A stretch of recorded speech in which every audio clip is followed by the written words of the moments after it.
All right, let's go on an incredible adventure today. We're going to follow the epic journey of a single pill. From the very moment you swallow it, it kicks off this amazing mission that's just full of obstacles, gatekeepers, and some really fascinating science. I mean, it seems so simple, doesn't it? You pop a pill, take a sip of water, and just wait for it to work. But what's really happening inside your body? Well, it's actually a super complex, multi-stage mission that our little hero pill has to complete. So the whole point of this journey, the mission objective, if you will, is something called medication absorption. That's our pill's one and only goal, to get from where it starts, say your stomach, and successfully make it into your bloodstream.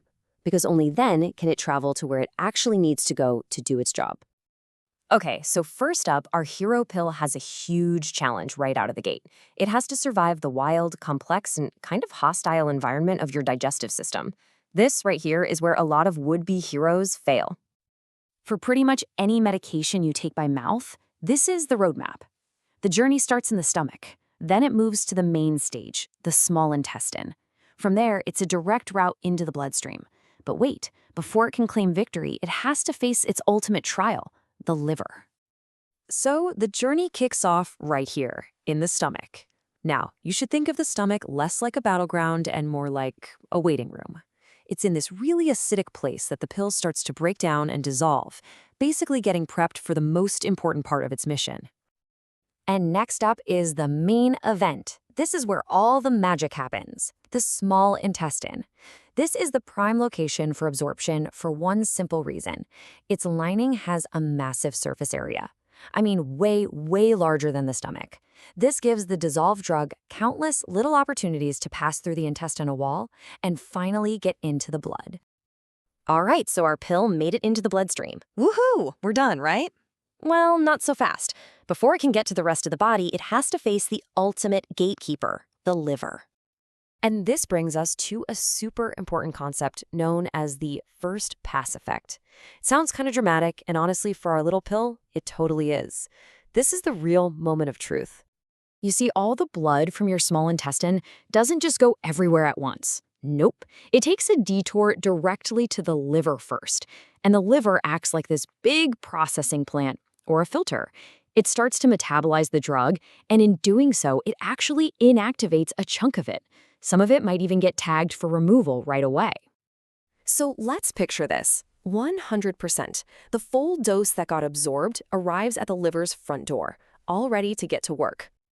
But after it goes through that great filter, the amount of active drug that actually makes it out the other side and into general circulation is, less than 100%. That first pass effect has definitely taken its toll. And that, right there, leads us to this key idea called bioavailability. It's basically the answer to the question, okay, after all that, how much of the drug actually made it to the finish line? Because of that first pass effect, the bioavailability of drugs you take orally is pretty much always less than 100%. So if taking a pill is such a tough journey, and you lose some of the drug along the way, are there any cheat codes, any shortcuts to skip the hard parts? Well, the answer is a big yes. Just look at this. The difference is just massive. An oral drug, as we saw, has less than 100% bioavailability. But a drug that's given intravenously, an IV, goes directly into the bloodstream. It completely bypasses the whole digestive system and that first pass effect in the liver. The result, 100% bioavailability.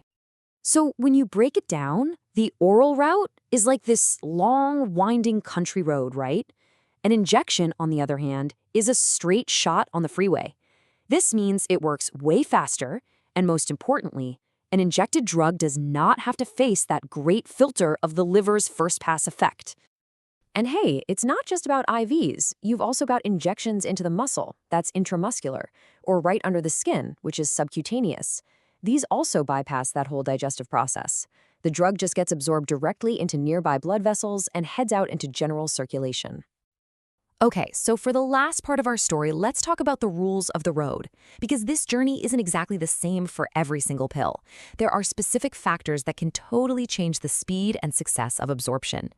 The way a pill is actually built is a total game changer. A standard tablet just dissolves. But an enteric-coated pill, it has this special shell that protects it from stomach acid, so it only dissolves once it's safely in the small intestine. And sustained-release pills are even smarter. They've got these tiny little spheres inside that all dissolve at different rates. That way you get a nice, steady release of medication all day. The formulation itself completely dictates the journey. And beyond just the pill's design, you've got some basic science that's always in play. The faster a pill dissolves, the faster it can be absorbed. More surface area, like we saw in the small intestine, speeds things up. Good blood flow to the area is key. How well the drug dissolves in fat, which helps it cross cell membranes, and even the different pH levels in your body. They all play a huge role in how well our hero pill completes its mission. So, at the end of the day, that simple little act of swallowing a pill, it's not so simple, is it? It's really the start of this incredible, complex journey, a mission that's shaped both by our own biology and by the clever design of the medication itself. Which kind of leaves you with this final thought, right? When you think about bioavailability and the first pass effect and all those different formulations, does taking a pill with a higher dose, a stronger pill, automatically mean it's more effective? Or is the real secret in how well it's designed to complete its great journey? Definitely something to think about.